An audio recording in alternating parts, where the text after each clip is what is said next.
Alrighty, what's going on, everyone? Sorry for the delay. I was on a phone call, so as soon as I hopped out the phone call, put the phone down, hopped in here, and let's do the live stream. Let's go over day number 8 of the Classic Powerlifting Championship. So I'll come over here, bring over the good lift, move this over here. The links are down in the description below in order to get to, the good lift website, the IPF website, and the Olympic channel as far as where the live stream now is for the open, and some additional information there, like our fantasy league live scoreboard and also our Discord server. So I'll kind of go over real quick this similar thing as I did yesterday, as far as some people being confused about the YouTube versus the Olympic channel. So if you come over here to live, this is still showing the YouTube channel that was for the masters, the sub juniors, and the juniors, but you're not going to have the open on here. So if you come over here to videos, they're just going to have like single highlight world records here, but they don't have the open. In order to go to the open, you have to go to the Olympic website to go to our Olympic channel. So if you go to olympics.com, then you can come over here to Olympic channel. And then you should be able to find it, live events here. You can see for tomorrow, women's 69 kilo, men's 93 kilo. So you could, do view all if you want to see all the upcoming stuff. And you can, of course, go by, full calendar and all stuff like that. But if you see like anything like this, you can always just, click on it and go directly to powerlifting. And now you can see around the World Open Classic Championships here. For all the powerlifting, you have all the coming up. And then you have all the replays. So if you want to go watch one of them. In addition, if you go to the IPF website instead, right at the top here, you can see how they have the direct link here and they have the direct video embedded in here. So if you had clicked on this, this will send you to the overview page. And again, you can see all the coming up and all the replays. So you can do it that way. So I'll throw that link in there too, into the chat. So you don't want to go to YouTube. You want to be going to this Olympic channel. And also someone mentioned in our Discord server, the King of Lifts Discord server with, the strength guys, where we have information about the fantasy league. We have information, our position of power, and people are watching like this. Is someone mentioned that if you watch it on Facebook, like today during the 83s, during the deadlifts, the good lift page went down. But someone said they were watching it on Facebook and it didn't go down on there. So for all of us that were on here on good lift inside the scoreboard room and watching the video and the scoreboard, the video went down during those third attempt 83 deadlifts. And then for a little bit, the scoreboard itself went down as well. And then it came back on. But the person said they were on Facebook and it didn't go down. So just a potential thing that if you see it go down on good lift, or if you're on the IPF site and it goes down, you can try and go to the IPF Facebook page and see if it's still running on there. So there's something to note, something that's helpful when you're talking to other people during the World Championships. You can see where they're looking, see what issues they run into, and obviously, discuss the championship. So if we hop into the timetable real quick here, we'll go over where we're at and what we're going over today. So if we come all the way down here to Thursday, we had the 74 men, 63 women, and then 83 men. And in actuality, this is listed 23 lifters on 2 platforms. I guess they lost 4 lifters because I believe they had 19 lifters. So they ended up making it 1 platform. So if you were watching, it was actually 2 flights on 1 platform. So you could always, watch one flight, the better flight. Again, I kind of worked on things during the first flight and then watched the second flight and kind of went back and forth like that. So let's start off with the women's 63 and then we'll knock out the men's 74 and 83 together. So let's go over here and make sure you're going to the open score sheet. So they have a separate score sheet for the open from the masters and sub juniors, just so it's not so long. So if you want to look at specifically the masters, sub juniors, and juniors, you go one of the first 2. If you want to specifically look at the open, then it'll be these bottom 2. So we come over here to 63s and we had 13 lifters battling it out. And it was really, 1 lifter at the top and then a battle there below that for second and third. So if you kind of come over here and look, you'll see Leah Bavois, 548. And then it drops down to 495, 492, 467. So looking at Leah's numbers real quick, This is one of the earlier ones, the early morning for me, so I did not watch it live until bench press. I think I woke up at like 7 or 8 o'clock, something like that. Watched the replay of the 74s first, and then tuned into the 63s. So I didn't watch. I haven't seen the 195 opener, but she literally opened up with the world record. So if we go over here to records real quick. So you can go over here to good lift, and then you can go over to world records, or if you want to look at European records, you can click on that. And then you can come over to women. And then you come over to classic. So it was her record at 193, which was already over the 69s, though the 69 kilos a new weight class. So they actually shifted this record up. So probably, go up more tomorrow. But 193 was the record. She opened up at 195, got it, went up 10 kilos to 205. The 205 is the one I saw, and she got that, looked good. And then she went up 5 more kilos for another world record and missed that. And I heard people say that it was on depth. I didn't get to watch the actual lift to see how close it was, but she is more of like a narrow stance, toes forward, and doesn't push the knees out to the side and kind of just like dips in. So it's potentially that, the knees went forward a lot and she didn't get that low dip in order to hit depth on the 210. But I haven't got a chance to watch it to see. Then I watched the bench press, fairly smooth 107, goes up to 112, and then just wasn't able to get to 115.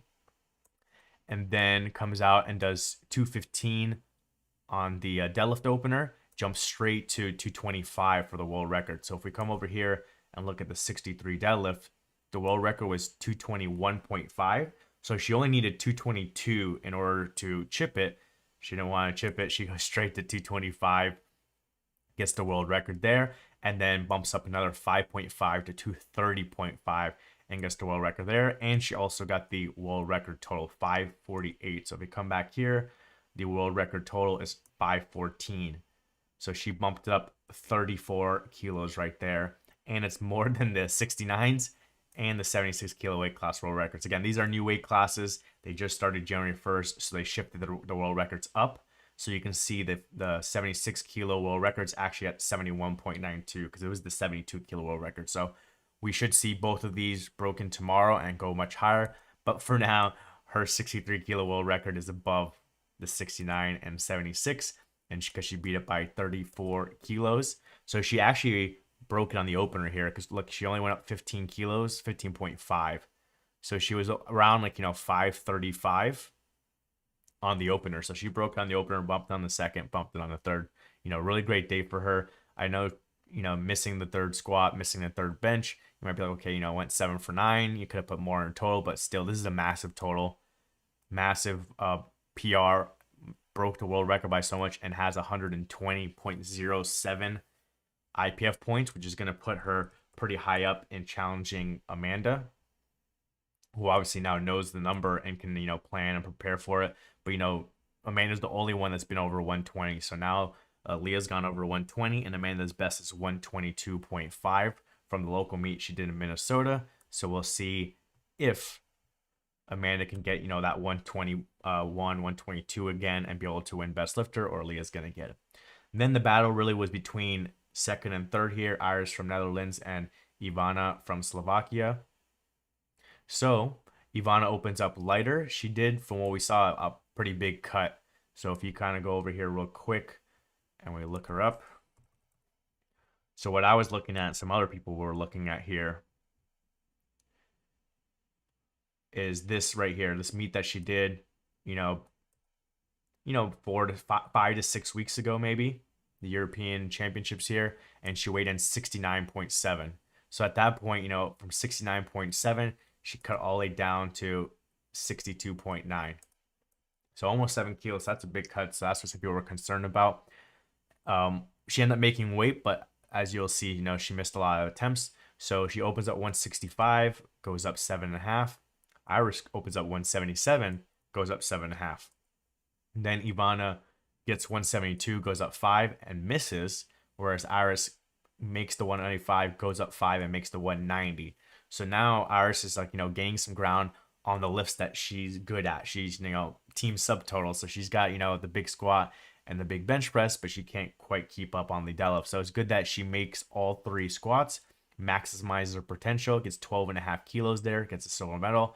versus Ivana only gets 7.5 kilos, misses her third, and gets fourth place for the squat. From there, we go into bench press. Again, Ivana opens up first with 100, goes up 5 kilos. Iris opens up at 105, gets it, goes up 5 kilos. Then Ivana misses and has to retake and misses again, whereas Iris makes it. So then she just goes up 2.5 and makes that again. So now Iris is gaining more and more ground. She gets 7.5 kilos from her first to her third and gets the silver. And Ivana Horna gets nothing. She just gets her opener and ends up fifth. So now she's really setting her back, missing out on that third squat, missing out on second and third bench, and Iris is 6 for 6. So at that point, Iris does have the weaker deadlift, but she's maximized her day so far, which is going to help her now on her weakest lift. So she opens up 180 and just takes a conservative jump to 187, where Ivana opens up with 210, has to take a bigger jump to 220 here. Because if we backtrack this here a little bit, based on second attempts, it's going to be Iris at 490 and Ivana at 492. So after second attempts, Iris actually had fallen down from this 10 kilo jump. So that's why they took it. If we go back a little bit further on the openers, they were tied and Iris is the lighter lifter. Okay, so going into first attempts, they're looking at it and saying, okay, if we both make our first attempts, they're going to have the same total. Iris weighs lighter, and so she's going to be second. Ivana's going to be third. So Ivana looks and sees that, okay, Iris goes up 7.5. So if I go up 7.5, I'm still stuck in third. I need to go up 10 in order to flip the position and move myself from third to second. So that's why she went up the 10 to flip the position and go from third to second. The issue was that 220 was, you can call it, might as well call it RPE 10 grinder. It was really difficult for her. She did lock it out. But at that point, you're like, does she have any more left in her? And if she does, how much more? So and Iris is looking at that. So they're looking at that and they can say, okay, we only need 2.5 kilos. So do we go 190 and see if Ivana can do 222.5? Obviously, that is the minimum amount. And you're looking at that second deadlift and you're looking, okay, Ivana's not going to get another one. She missed her third squat. She missed 2 benches. She's maxing out on her second deadlift. She's going to miss. So, that definitely would have been a good option and a high probability of you winning is you just take 190, the minimum amount, put yourself back in the silver medal, and then have to have Ivana pull 222.5. But they must have felt very confident in the deadlift. Oh, sorry about that. Must have felt very confident in deadlift and that they can do this 192 in order to go a little bit more. Go 192, take the 5 kilo jump, and now put the pressure on Ivana, have to do a 5 kilo jump after that very difficult second attempt. And then if you go watch Iris's third deadlift, it actually was fairly comfortable. It wasn't open or anything like that, but, she could have done 195, maybe 197. So they felt very confident that, 192 would be there with more in the tank. And so now Ivana has to go pull 225, which at that point actually matched the world record that Lee had just hit in the second. So she's, before today, she was doing a world record pull to try and move from bronze to silver. And so the reason why she had to take such a big number and there's so much pressure on her that she has to do a world record pull in order to get silver is because she missed all these attempts here. And she left kilos on her total and then she ended up missing that. So she ends up getting, 5 for 9 day versus Iris gets the 9 for 9 day, maximizes her total and gets the silver medal. So obviously you don't want to do that kind of weight cut if possible. Ivana competes in powerlifting and weightlifting, and she competes raw and equipped on the powerlifting side. So she could be, moving different weight classes depending on IWF weight classes and IPF weight classes, where she feels she's competitive and stuff like that. And so maybe she felt like she wasn't going to be competitive if she went in the 69 kilo weight class for this meet. So she went to 63s and committed that even if she gets third place with a hard cut and missing attempts, it's better than to not do the cut and get, maybe 10th or 12th place in the higher weight class. But she potentially could have gotten 175 and gotten 2.5 kilos there, or potentially she could have gotten 102.5 here and gotten 2.5 kilos here, which could have helped her when it came here to the deadlift.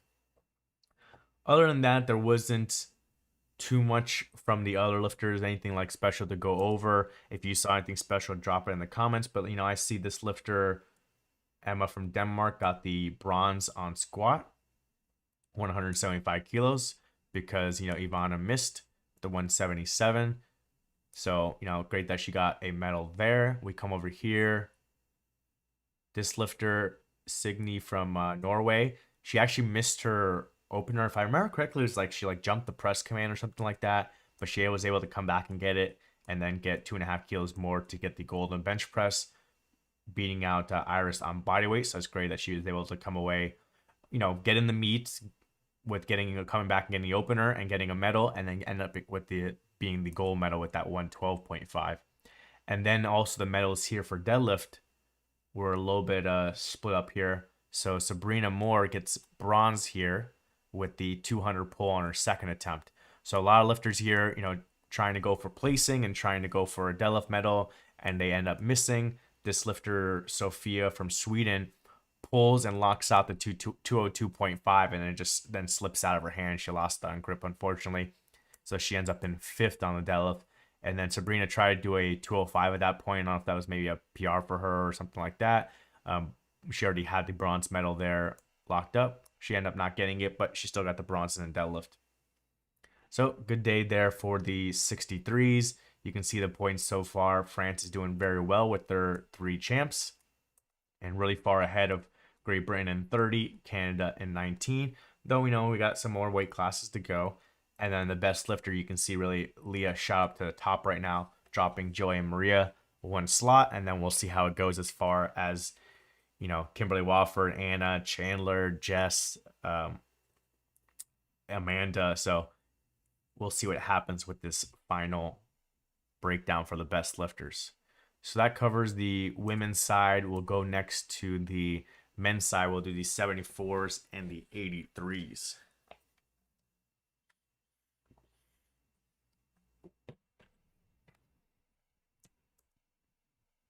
So really quick, just going over the nominations for the 74s. We'll start off with Taylor Atwood is not there. He declined his invite when USAPL was sending teams.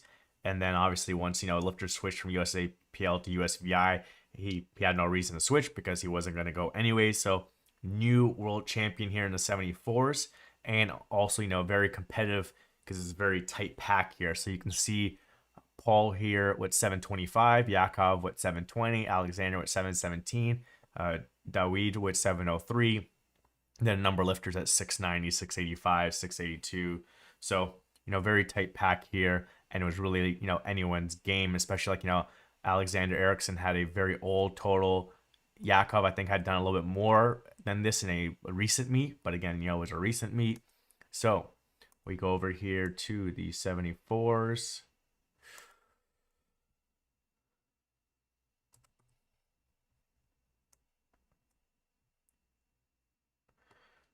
So, and then you can look at the final results for now and see that, it ended up being very close in the end too. 727, 717, 715, 712, 712, 705.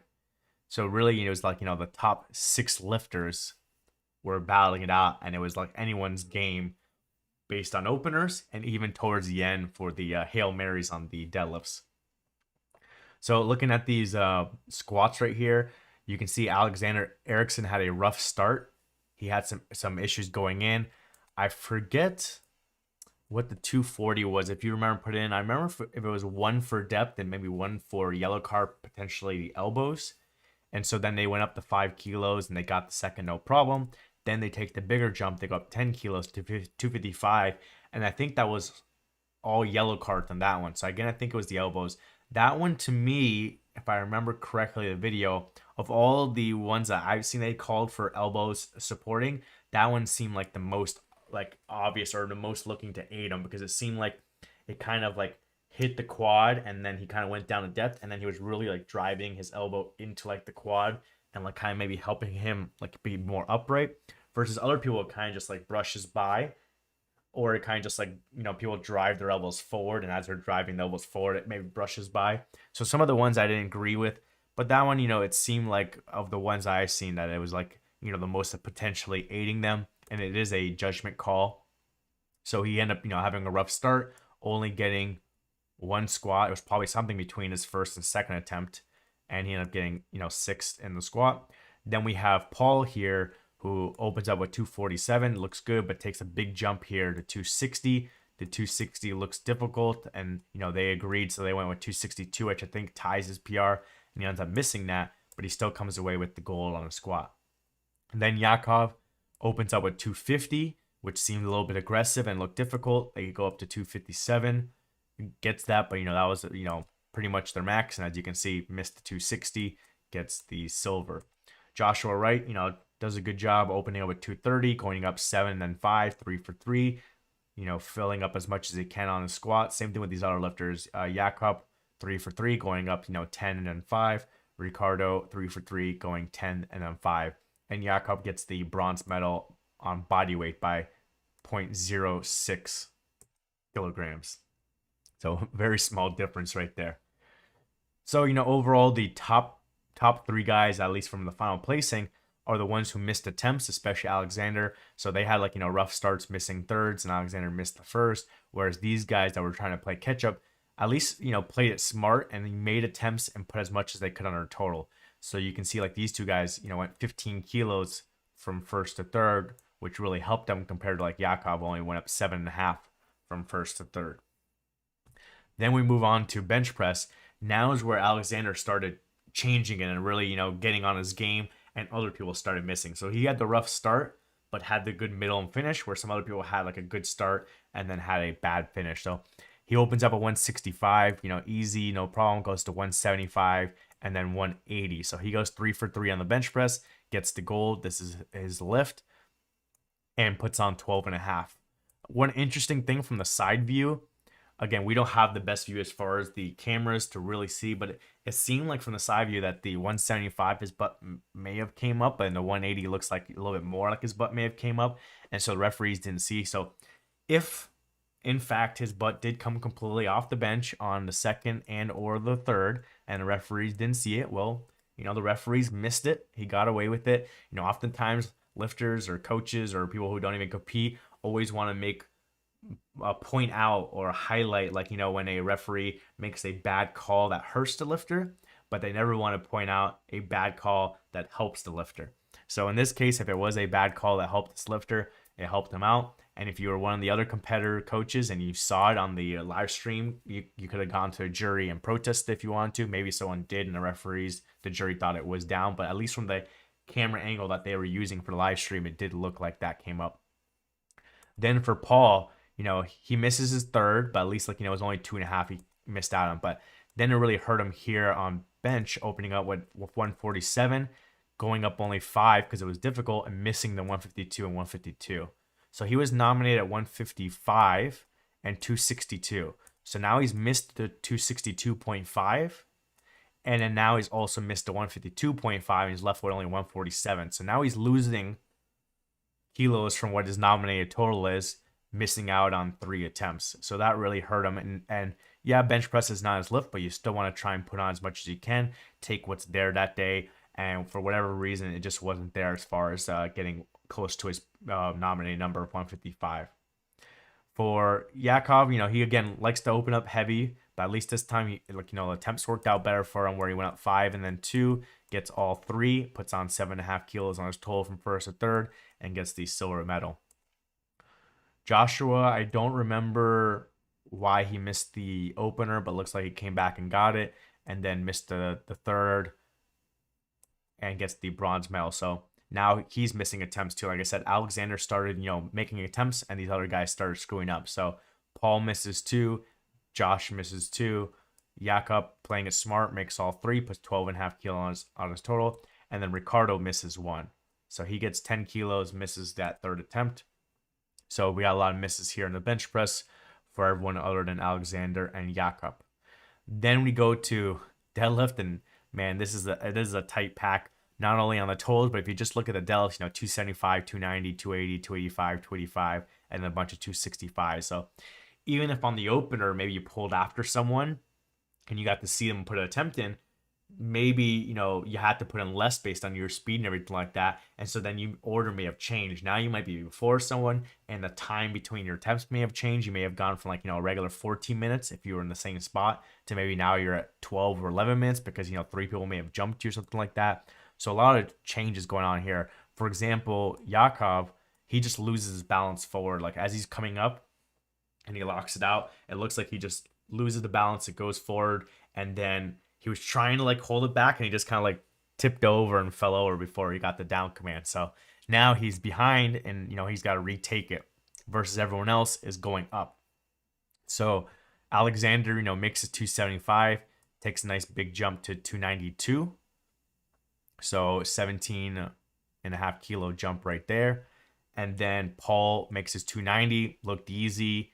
It was like, you know, probably his best moving opener out of the three. So he takes a 20 kilo jump to 310. Then you have Joshua right here, takes a 285, takes the 10 kilo jump to 295. Jakob makes the 285, takes a bigger jump to 300. And then these guys, you know, are hitting their 265s and taking some jumps as well. You know, 15 kilo jump here, 20 kilo jump here for Chris Wong, and 10 kilo jump here. So at this point, Paul is actually, if we go on second attempts, okay, so they all do their second attempts here. Paul is actually in first with 717. Alexander is in second with 717 because Paul is the lighter lifter. And then Yakov comes back and gets a second. He's at 715. So you got three guys there, 717.5, 717.5, 715. And then right below that, you got Joshua Wright at 712.5. And right below that, you got Jakob at 712.5. So you have this tight pack after the second attempts. From 717 down to 712.5 can decide whether you're the world champion or you don't even make the podium. For Alexander, the 292, you know, looked good. For Paul, the 310 moved very well. For Jakob, the 280 was difficult. So at least he didn't lose his balance this time. He was able to lock it out. But it didn't look easy for him. All his openers kind of looked rough. And that's why he takes these small jumps. He goes, you know, 7 and then 2. Here he goes 5 and then 2. And then here, obviously, he had to pull for placing. But he may have originally wanted to plan, you know, a smaller jump from 280 to 292. If maybe he was going to go 280, 287, and then 292 was his original plan. Who knows?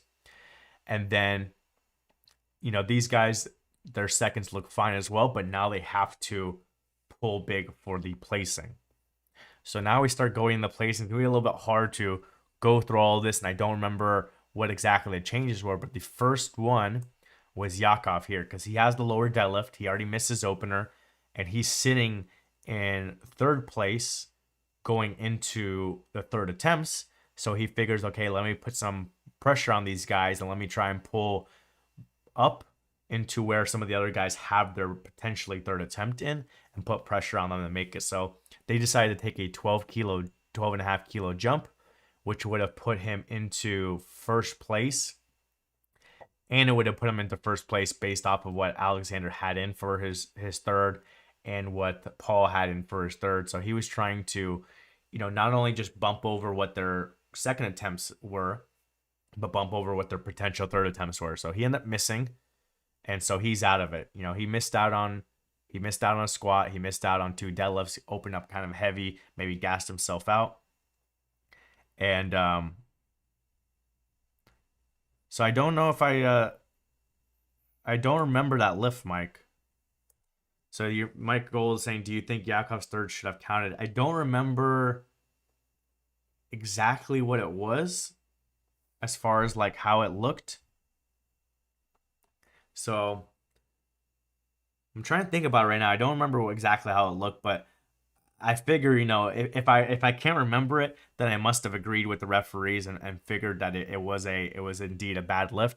And I think I remember maybe the coach was kind of looking over to maybe look at the jury to get like a signal of like, hey, like come over, or hey, no, it's not a good lift.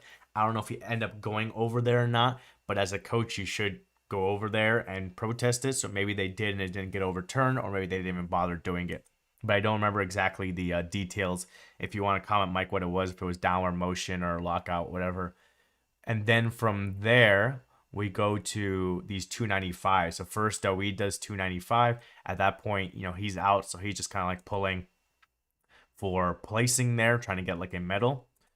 And then you have this 295 from Chris Wong, which is going to try and boost him up into first place. Because remember, these guys are at Alpha Seconds are at 717, 717. So he's trying to take a 15 kilo jump to go to 720.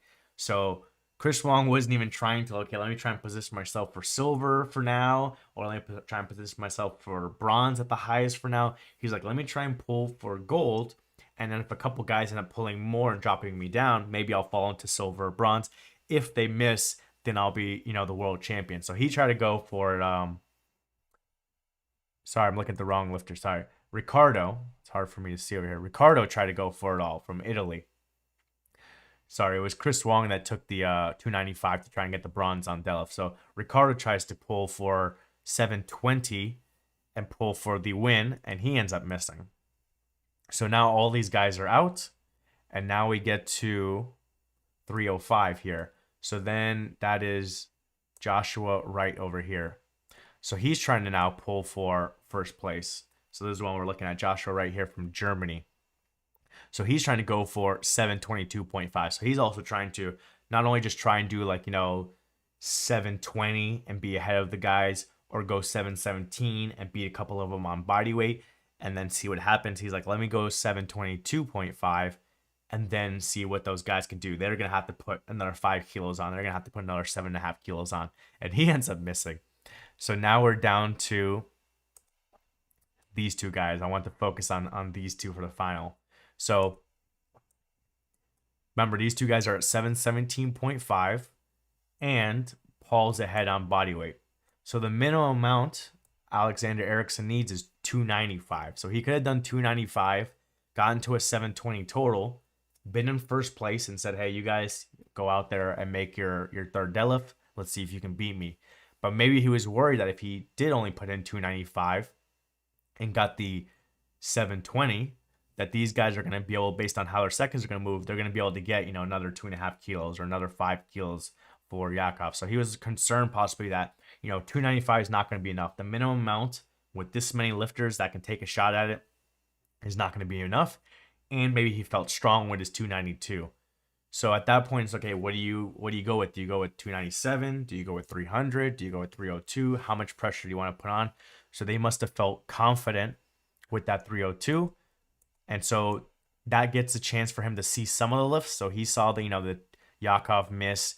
He saw the, Ricardo miss. So at that point, he's like, okay, there's only a couple of them left that can take their shot. And so he goes 302.5, which puts him at 727. And so at that point, if I just backtrack real quick, at that point, this is where the 305 that Joshua Wright would need in order to tie and beat on body weight. And then this is the weight, the 10 kilo jump that Paul needs in order to tie and beat on body weight. So Paul goes out there, and I thought it was a strong possibility he can get it. The 290 flew, the 310 looked good. He's going out there confident for the 320. He's yelling. He's going out there. He grabs the bar, and as soon as the bar starts coming up a little bit, it started going forward on him.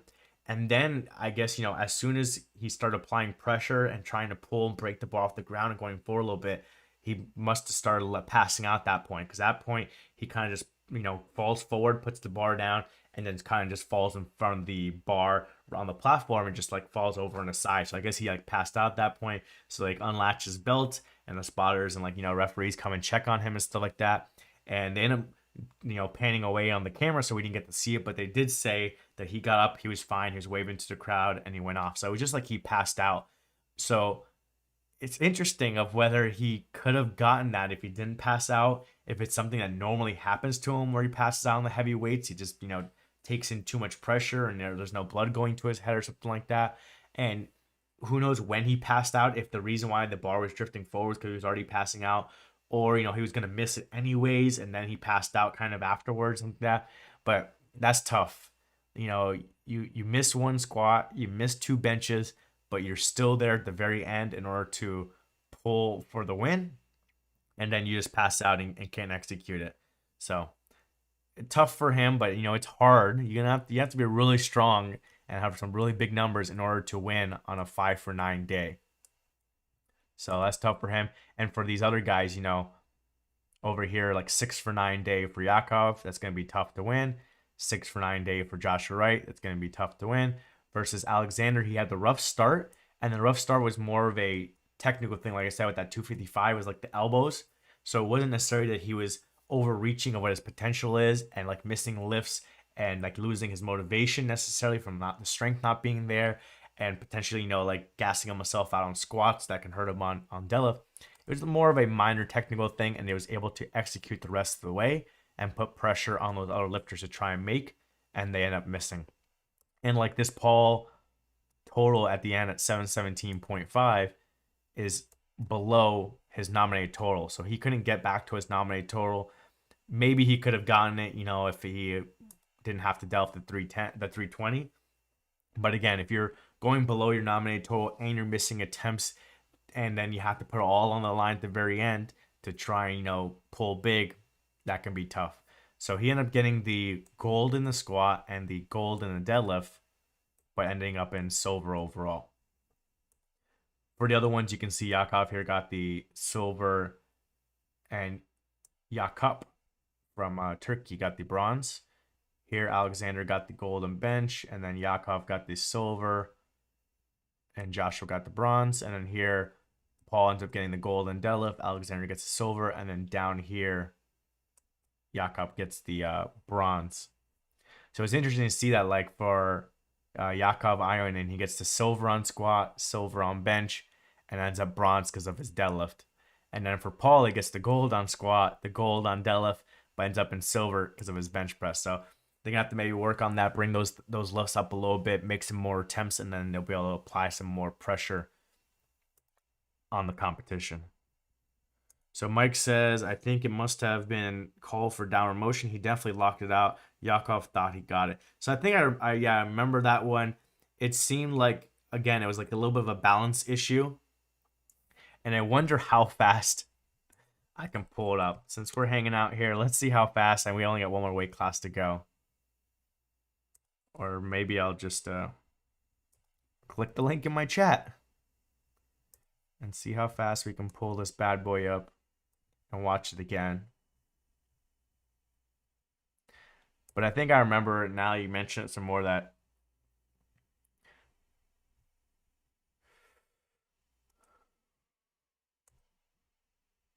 Let's see how fast we can find this.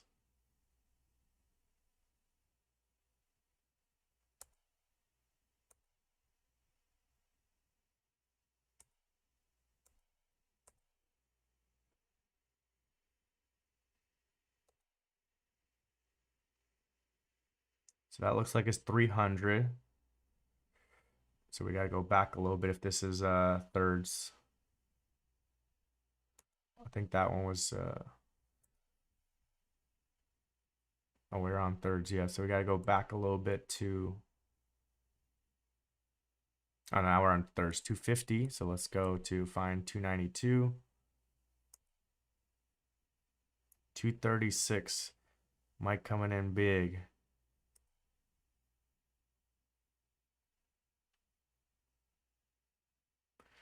How much is that on there?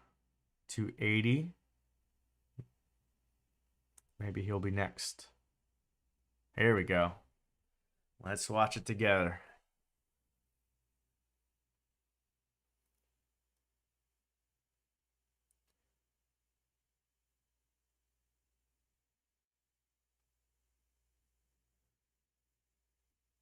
Yeah, so it looks like maybe it went down 2 times, like once right at the knees and then once at lockout.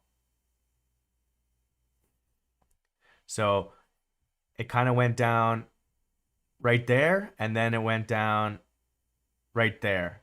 So it's potentially like 2 parts, and then I can't tell if the knees were locked out. His right hand, the grip was kind of slipping anyway. Somehow he held onto it on his fingertips. But, there's a little bit of questionable issues there as far as, did the bar go down on either of those times? Was his right knee fully locked out? And between the 2 times that the bar, the bar was going down, did he end up supporting on his thighs as well? So that's why, as a coach, you want to go over there and ask, maybe even just ask what was the call to see if it was downward motion or whether it was supporting the bar on the thighs. And then if it was, like, let's say supporting the bar on the thighs and they didn't think the bar went down, at that point, then you say, hey, I want to protest it. I didn't think that they supported the bar on the thighs. So something where the coach needs to be active and go there and talk to the jury. But, I don't know if they did go talk to the jury and the jury told them no, or if they just never went and talked to the jury.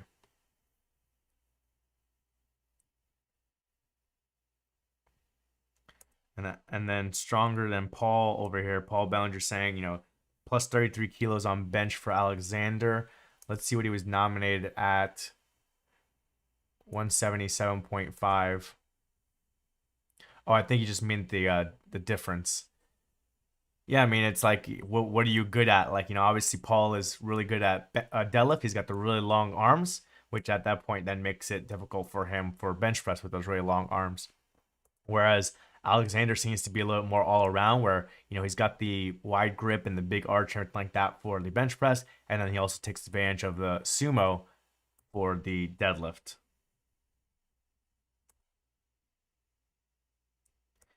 And yeah, I mean, it depends on the scenario, Paul. I mean, you're saying that's got to be kind of rare to win gold in squat delf and not win gold overall. Yeah, I'm not sure how often it happens and how rare it can be, but it can happen if you're, you know, bad at one lift but really good at two other ones, or maybe you're, even though you get two golds, one gold might be barely a gold versus the other one might be big. So like another example of a scenario like that would be in previous years, oftentimes Jen Thompson would get like middle of the pack on squat. So she might be like 8th or 10th or 12th, depending on how many lifters are there on squat.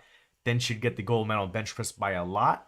And then she would get, gold on deadlift by a little bit and get the gold overall. So she was strong enough, just enough on squat to just enough to not fall too far behind, where she can make big ground on her bench press and then stay with the pack and sometimes end up with gold on the deadlift too. Because back then having a 200 to 205 kilo deadlift in the 63s was top, was enough for gold. Now obviously it's going 225, 230. So there are scenarios like that where there are some outliers, but yeah, I'm not sure how often that happens. So that was quite a battle there again for the 74s. I guess it was fun for them. Taylor Atwood not being there, they all get their shot at a world title. Alexander in his home country is able to produce the win.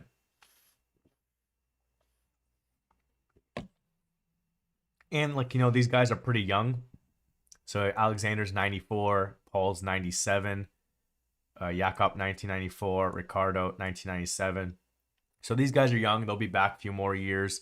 With their team, probably depending on what kind of competitions in their country. They'll come back, have more shots, keep building up their total, working towards 750, working their way towards 800, and we'll see what happens from there. Let me see if I can get to your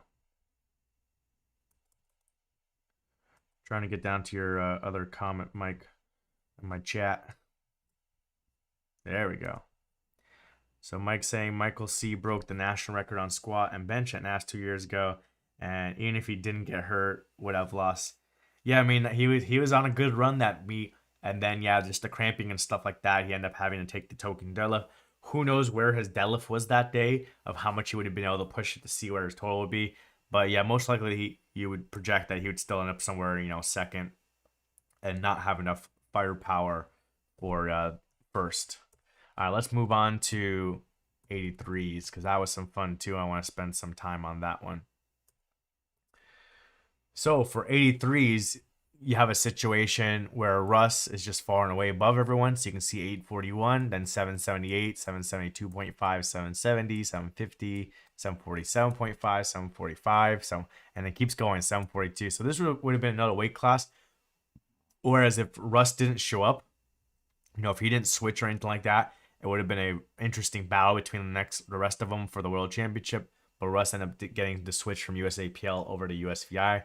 And so one thing I did notice as well is I haven't gone through all the USAPL lifters that switched over to USVI, but the ones that I have seen, I kind of following, is like most of them underperformed by quite a bit as far as the total they put up. Not as far as the placing, like, Gavin Aiden still won, Dave Rick still won, Isaac Whistler still won.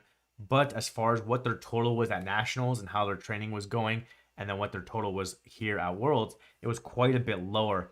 And that potentially could just be all the back and forth. Like, hey, is USAPL sending a team or not? Are we going to be able to go due to COVID or not? And then, okay, we get suspended. Then you may change your programming. Like, okay, USAPL suspended. You're not going to go to Worlds. You switch up your entire programming. Then this door opens up for you. Okay, let's switch over to USVI, but you're not sure whether you can make the team. You get confirmed for the team. Now you got to switch your programming again and get prepared. So it could be all these factors that messed with their training and messed with their mind and everything like that. And it just didn't have the consistent and best cycle. So it seemed like a lot of them underperformed by quite a bit as far as their total. But since a lot of them were still so far ahead, Isaac Whistler still won by like 45 kilos. Gavin Aiden still won by a lot and won best lifter. So they're able to still perform as far as placing and getting the number one goal, which is like, winning the world title, just as far as their numbers were down. But Russ, in the other case, was one that was right on par with what he hit at Nationals, because he hit 843 at Nationals and he hit 841 here. He started a little bit more conservative on all the openers, so this opener was a little bit less than what he did at Nationals, but then he jumped right to the world record and then bumped up a little bit further with 320.5. Then on bench again, opened up a little bit lighter than Nationals, and then just kind of cruised like 5 and then 2. And this is really where his total drop was, because I think he's done 192, so he lost 5 kilos there, which would have given him like 846 for a PR total. Then 310 was easy, locks in the world title, and then from there, it's just depending on how much he wants to bump his total and whether he wants to go for the world record, because the world record at that point was 331 coming into this meet. So he does 325 on his second. And then here you can actually see he attempted the world record 333, and he had it for about a minute, as you'll see, and we'll go over more. A couple lifters broke it after him. So I would say so far, Russ, as far as the U.S. lifters, it has been done the best, has executed, 9 for 9 day, only 2 kilos less than his nationals total, which in any other year you'd say, okay, 2 kilos down is still a win, and you're breaking world records, you're winning the world title, you're getting up there into the battle for the best lifter and everything like that. And in this year, with all the switching and back and forth, it's a pretty great day for him. So, he executed and did exactly what he needed to do that day. Then it was just a monstrous mess here with the rest. If we go into nominations, we discussed this a bit on the King List podcast, previewing all this stuff like that, is you can see these totals: 785, 770, 760, 752, 52, 743, 743, 740. Some of these totals are old. We expected some of these totals to go up. And so we're like, okay, this is going to be an interesting battle. Then on top of that, you look at the deadlifts: 325, 330, 330, 350, and Ahara sticks out, but 305, 326, 310, 290. So very close in deadlifts, and then very close in total. And then these lifters were also very close as far as the world record being 331. And Giannis actually did the 331, and so he didn't list on his nomination. So yeah, his nomination actually a little bit more. So all these guys were very close, and it's going to be a battle. So we take a look at the squats. Giannis, he executed. He went up 12 and a half and 10, 3 for 3, got what he needed. Emilio executed as well, and he's who I projected to be second. So he goes up 10 and then 7, executes. Damian Nam, bumps up his numbers quite a bit. So you look at this 287, and he was nominated 285. So he's getting a PR on squat, and he does that along the entire way and really builds up his total and gets up there from, being nominated 6th to end up in 4th. So he goes 3 for 3, gets all his squats, ends up with the silver medal. Tafui, unfortunately, was like the odd man out here. So he misses the opener on depth, and you watched the replay, and it looked like he kind of hips locked up at parallel. He came up and got called on depth. So since it was so fast, they ended up going up 7.5 kilos, going up to 260, which is probably something between the first and the second attempt that they had planned. So it wasn't the planned second, but at least it gave him a little bit more kilos, and they felt comfortable. Okay, he'll go that little bit deeper, get the depth, and still be able to stand up with it. And he goes a little bit deeper, gets the depth, stands up with it, no problem. So then they go up 10 kilos. Again, I'm assuming this was just under the third attempt. His third was probably something between 272 or 275, maybe 277, the original plan. But at that point, you got to change your plan. You're risking a lot if you jump from 260 to 277 and miss. So you have to play a little bit more conservative and be something you guarantee you can make because you already missed out on the opener and you had to take a lower second. So you don't want to get stuck with 260. So I took a more conservative attempt there with 270 and executed that. And it did look like he had some more in him. I thought maybe he could have gotten 5 more kilos if he powered through the sticking point. Nikolai ended up missing his third. He was one of the guys where I said, like, I couldn't find his nominated total. I didn't think it was a real total. I think, like, what was listed was maybe what he was hoping for or what he did in training. So if we go look here, you can see he was nominated at 275 on squat, and he only gets 265 and misses 270. And then these other guys, they're in there like close in the battle, but Mateo misses a second, somehow comes back and gets his third. Jack here makes 3. Alexei Kuzmin, I believe, was the one where on his second attempt, the back spotter grabbed him a little bit early, so they got a relift and he got that. But grinding through on your second and getting grabbed and then having to retake it and grind through your second and come up and then try and come back and get a fourth attempt is difficult. So he ended up missing the 270. So then, guys in the driver's seat are obviously these guys up top. They made 3 for 3. They started with light openers and put a lot on their totals. Cathway a little bit, on the outside. Now they missed his opener, didn't get quite the third attempt he wants. And Nikolai also a little bit on the outside, only getting 10 kilos and missing that third. And you can see how low he is on squat, 10th. So we go into bench press, Giannis again doing his thing. And interesting attempt selection here. He goes up 5. I don't remember exactly if there was an issue or something like that maybe they switched up their plan, but only went up 5 and then switches and goes up 7.5, but 3 for 3. Again, good size jumps here. He gets 12.5 kilos. Emilio again executes, goes up 5 and 2, only gets 7.5 from first to third, but it's not necessarily his lift. But so he makes 3, he gets in there and he cruises along the deadlift. Damien again, 3 for 3. Nice jumps here, 7 and then 2, gets 10 kilos across. And then Cathway comes back and executes. But I think these are probably lower than his numbers too that he wanted. One could be the body weight, 81.92. So maybe he didn't eat as much during the travel, or maybe he cut too much and came in a little bit light, which usually affects the bench press first. The other thing was a little bit of a technique. I don't remember the 160 off the top of my head. It looked fine, but the 165, he kind of just like at the very end dropped it on his chest and it bounced a little bit. And so the referee waited for that bounce to kind of stop and completely motionless. So he got a really long press command and got up and it was difficult. So then they went up just 2.5. On the 167, it was much more of a controlled descent, much better touch, a quicker press command, and was able to power through. So maybe with the travel, if his body weight was higher and executing the technique better, he would have had more in him. Because I think maybe they were projecting, 170, 172, maybe 175, and on a great day. I just thought your message real quick, Mike. Yeah, thanks for coming, man. Thanks for helping out with the info and what happened. And we got to watch the video together. See you tomorrow if you are free then to come on for the breakdown for tomorrow. All right, and then we go into, again, Nikolai. I didn't trust the numbers. And look, he opens up heavy, 172, and then misses 177 twice. Again, we come over here. He's nominated at 185, and then he can't even do 177.5. So he ends up going 1 for 3, getting 8th. So as the number 2 nominated guy, he's now getting 10th in the squat and 8th in the bench press. So he's really far behind now. And then these other guys fell behind a little bit, missing all of them missing their thirds. Jack ended up getting the gold in bench press, which is awesome. And Mateo ended up getting the bronze in bench press, which is awesome. But on their lift, that's their best lift, clearly, because they got first and third. They're losing out on some kilos, and their strength wasn't there for what they were expecting. So all these guys missing their thirds can make a little bit difference when it comes to the end, when how close it is, having another 2.5 kilos or having another 5 kilos. So we go into deadlifts, and I'm not gonna remember this all, but there were a lot of changes on the deadlift. I think someone said there were 6 changes. I don't remember if I remember all 6, we'll try and go over them. But I think there was 4 or 5 changes potentially up, and then 1 change down. So if I remember correctly, I think Giannis changed.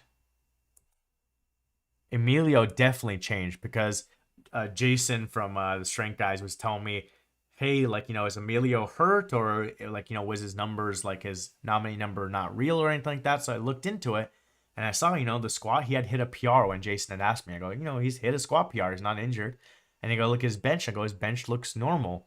And so I looked at the deadlift. He's opener deadlift was 277.5, and then he's nominated at 330. I go, Jason, that's either he's injured for something specifically for deadlift, like a back or injury, something like that, or he has a fake deadlift opener in to throw everyone off. So his nominated number, if someone had looked, would have noticed it, or if they looked at it like on open IPF, they would have noticed it. But if you only looked at the projected total on openers on the side on Goodlift, you would have saw a very low projected total. You would have seen him out of it, and you may have like kind of forgotten about him. So he ended up having a 277.5 kilo opener. He bumps it all the way up to 305, and all of a sudden he's in the battle.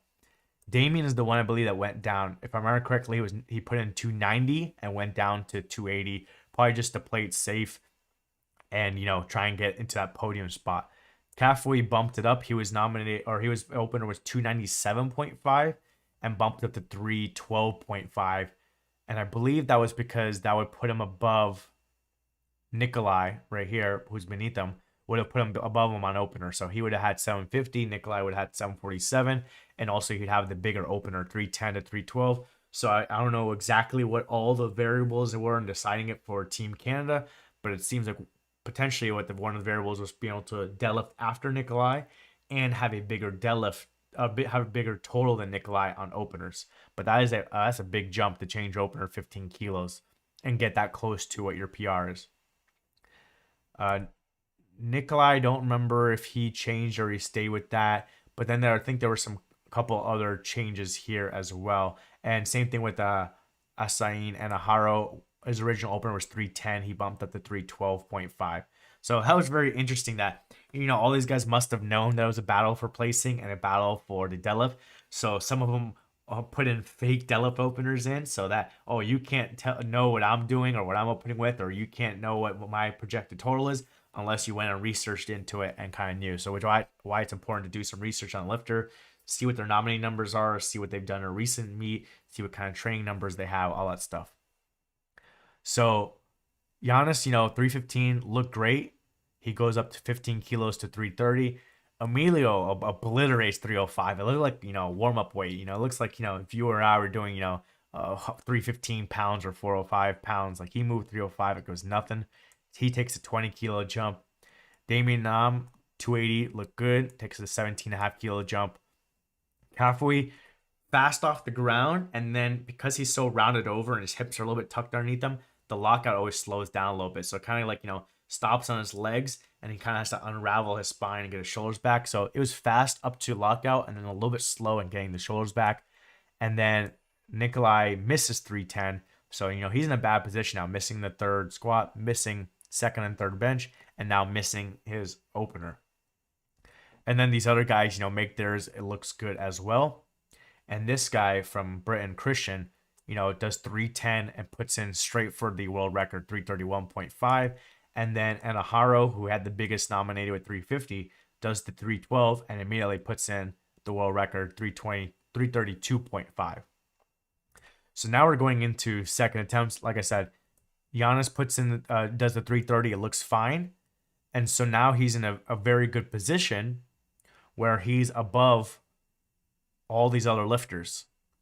Okay, so then he's like really focusing on, just these two lifters below him. So at that point, he also has the biggest deadlift. So he can just put in a big number. I forget if he put in like 340 or something like that, and just sit and wait. Emilio, smokes the 325, and I believe he puts in some big number too and ends up changing it. And we'll go over the changes. Damien Knob, 297.5, moved about the same speed as 280. He didn't seem like he was a very fast puller, but very smooth, consistent pull. Puts in 312.5. And then Cafoe misses the 322.5 in a second. So, he takes the opener 15 kilos higher. It was a little bit difficult. Then he goes up another 10 kilos and he misses. So it comes up to the knees. It looks like maybe he had supported the bar on the thighs on the knees and then had some issues with locking it out. And then after he puts it down too and he's kind of walking away, he started like passing out too. So I don't know if he's someone who kind of passes out on his deadlifts. So he's like almost passing out and they have to kind of grab him. So now again, just like on the squat, he was the odd man out. Now on deadlift, it's really hurting him too. He's kind of like the odd man out. Nikolai comes back and gets the opener in on his second attempt. And then these other guys, make their attempts as well, put in some third attempts. And Christian ends up losing his grip. I believe it was on his right hand. Ends up losing his grip on the world record pull, so he ends up missing that. And Aharo comes and hits the world record. So now we have our first world record on the deadlift broken, 332.5. And then he puts in a big number as well initially for his third, because he's like, I'll just wait and see what these guys do. So now as we go into the third attempts, we'll see if we can kind of start with the lighter attempts here. So, this guy, Mateo, tries to do a 5 kilo jump, 275 to 280, which would bump him up into, like, it would bump him up one spot because he doesn't have body weight on Kafui. So, he was just maybe just trying to add on to his total, maybe move up a spot, ends up not getting it. Then we have this 290 here from Jack. So he goes up 5 kilos. He goes up 290, and that would bump him up to, he's at body weight on, he's got body weight on Nikolai. So he would bump up from 8th up to 6th, trying to move up some more spots and everything like that, score some points for the team, maybe go for a PR, something like that. He ends up missing. So then we will go to 300 here from Alexei Kuzmin. So he tries to go up 10 kilos to 300, which would send him all the way up to right above Kafui. So he'd be up into 5th place. So he was trying to move from 9th to 5th place.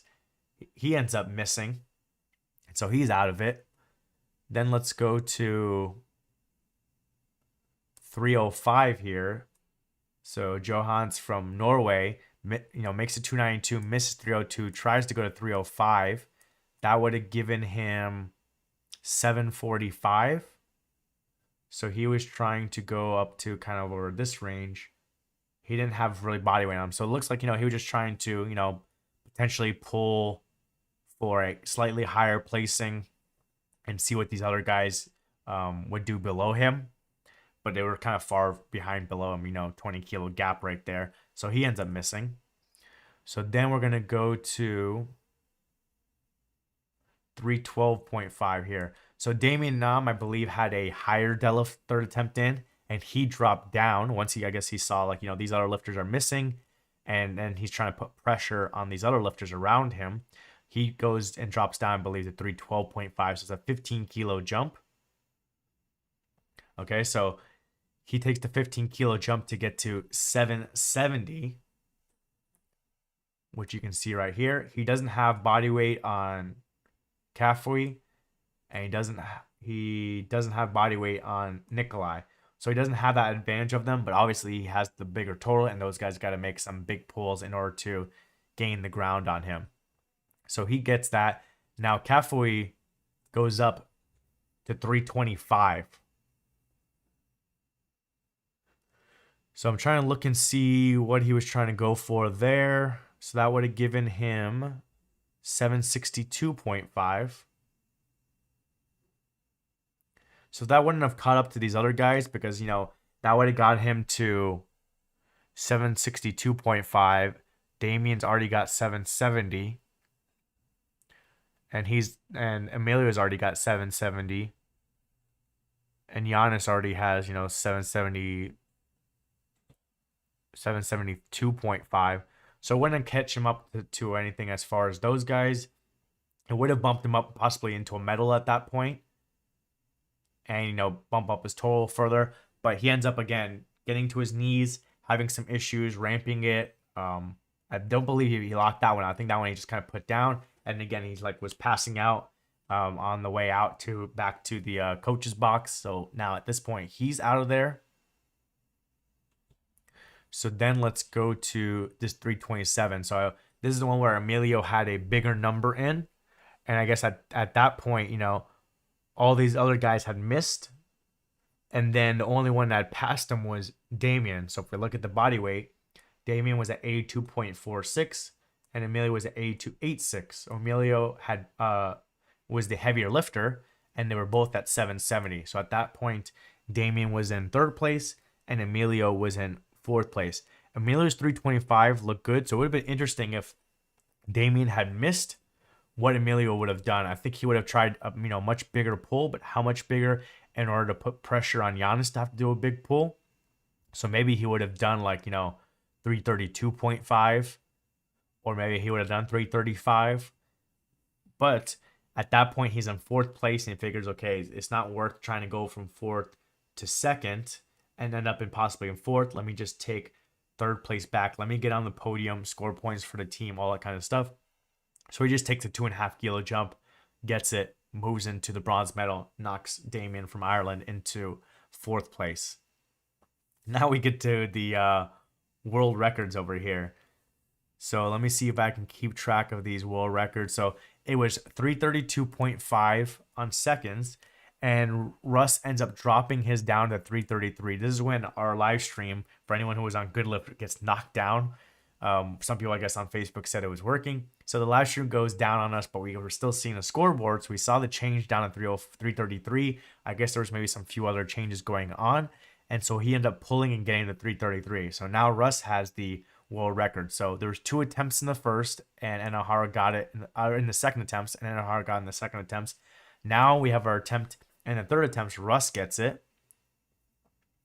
Then, if I'm seeing this correctly, again, we didn't see the live stream on this point, so I didn't get to see the changes of what it was, but it looks like Christian here then goes 335.5. I think initially off of the miss, he had 332.5 in. And then, I guess, decided to change it. Let's go 335.5. Let's go for that record. I didn't get to see it, so I'm not sure if that was a grip issue again or if it's a strength issue. But he attempts the world record now twice and misses it both times. So from there, on lot number, it should go to Giannis. So if you look at Christian's lot number over here, it's 15. And then Giannis is 18. So Giannis gets to pull afterwards. So if Christian had made it, then Giannis could have gone 336. But since Christian missed it, he wanted to go 335.5. And he could have also dropped down at that point if he wanted to, before Christian and gone 333.5 or 334, whatever. But, he probably felt comfortable with the 330. He wanted to be one of the later deadlifters. He goes, okay, let me just wait and see what these other guys do. And he ends up going 335.5, and he gets it. And it was his record. So now he's got his record back, and he had the second place locked up when Emilio didn't even try to pull for him. So he gets the record. So now we have 2 records, a record attempted twice in the seconds, and Enohara gets it. The other guy, Christian, misses. Now we have the record attempted 3 times. And then now we have our 4th time, which is right here. And Enohara says, I want to finish with the record. So he had his big number in. He drops it down to 336 to beat out Giannis. So he goes for 336. He gets the record. So he is now the final guy with the record. So we had attempted, 1, 2, 3, 4, 5, 6 times, if I'm counting that correctly. So record got attempted 6 times, and it got broken 1, 2, 3, 4 times. So that was a wild finish to the deadlift and a wild finish to the placing, though there wasn't as much of an up and down and back and forth on the placing, because you can see, 1, 2, 3, 4, 5, 6, 7 lifters here all missed. And Emilio really only just tried to take back the bronze medal. So it was really a back and forth between Damien goes into bronze and then Emilio goes into bronze. And that was pretty much it. So everyone else kind of missed. Even here, Nikolai tried to take a, monster Hail Mary here going up 25 kilos, which would have gotten him 772. And he had body weight on Emilio. So, he tried to do some kind of Hail Mary to go all the way up to bronze, and he ended up missing. So that was really the only major changes in positioning. Russ had the win locked up. And then kind of after second attempts, Giannis had silver medal locked up. No one challenged him. And that was just that back and forth on the bronze. But then so much back and forth on the deadlift world record. And a lot of this was set up with all those changes on the opener where no one knew who was going to start where, who was going to be first, who was going to be last, and all that back and forth.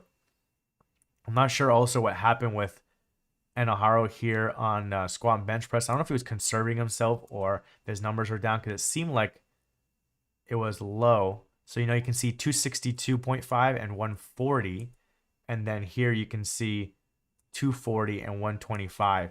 So I don't know if he was injured or something like that. And the deadlift was also, for the record, he could have done, he's done 350, so maybe just going 336 for the record, but potentially his top end may have been down for that as well. So maybe it was just a, injury or like, bad day for him, or something was off, too much of a weight cut. He weighed in 81.54. I'm not sure. I don't know him, but good for him that he ended up getting the gold medal and ended up and being the final person to hold the world record.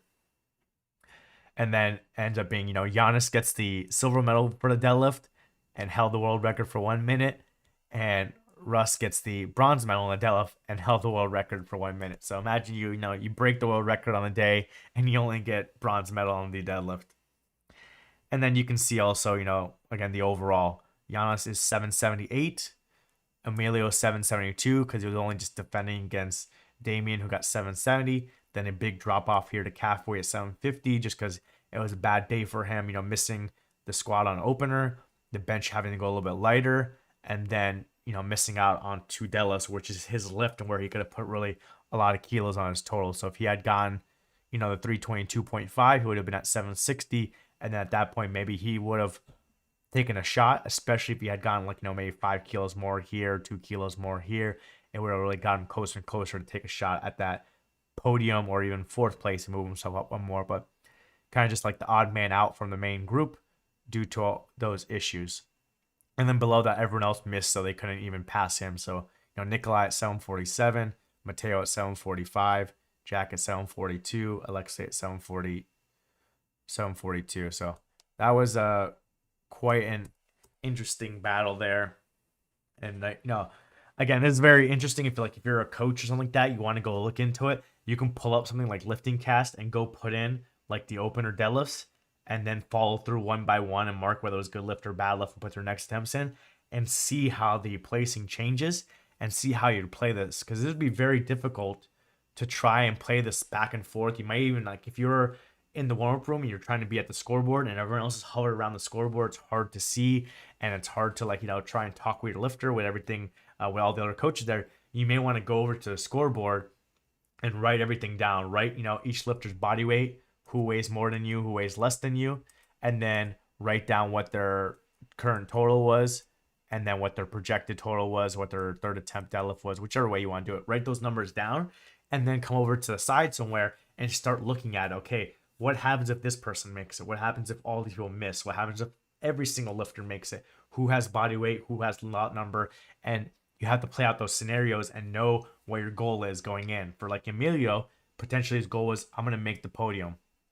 Don't care if it's silver or bronze or even gold if something happened to Russ, but he wants the podium. So as soon as they fell into 4th place, they said, okay, what do we need in order to get the silver medal back? And all we need is 2.5 kilos, which is what they did. Where some other lifter may have been in 4th place and said, I'm not going to go to 2.5 kilos for bronze. I'm just going to go up, let's say 7.5 kilos to get into silver. See if then the Giannis can then hold on to silver. Even if the Giannis then gets silver, you still fall back into bronze. But at least you gave yourself the chance in order to go for the silver. So it's a lot of different scenarios you got to play out and a lot of strategy you have to have going in of what you would do in a certain scenario. Then write this stuff down. And it would have switched too if you wrote it down during a break between bench and deadlift. You wrote everything down and came up with a plan. And then 6 people changed their opener deadlift. Then all of a sudden you got to change your plan again. So it must have been hectic for everyone back there. It'd be interesting talking to some of the lifters or some of the coaches for those lifters for that session and see, what was going through their mind, what they were thinking about going into squats, and then what they were thinking about, like, going into deadlifts and then during the final deadlifts. But very interesting and fun session there. So let's take a look at our fantasy league. So I'll throw that in there as well. So let me pull that up. And the link should be down in the description below, but also what you can do is go over to Instagram and you can go to my bio right here. I still got to send it over to Ryan Lapidat to update the King of Lifts, but you can go over here, click on that, and I'll send you over to his Google Sheet.